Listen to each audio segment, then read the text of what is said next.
Kemudian setelah cenderamata dari Lentera Donggo, penyerahan cenderamata dari Ketua Ikatan Keluarga Minang Sakato Kota dan Kabupaten Bima.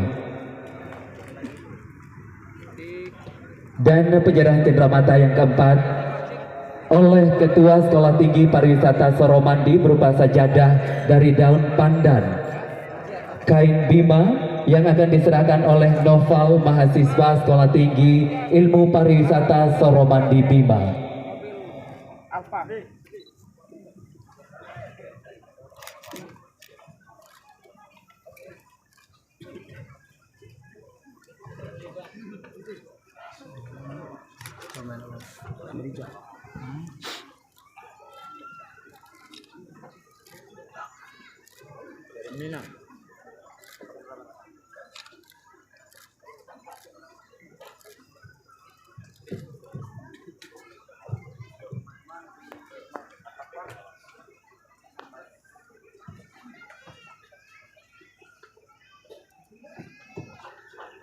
Iya, cenderamata dari IKMS Bima ini berupa panel yang diserahkan oleh Ketua Zulastri Hasan.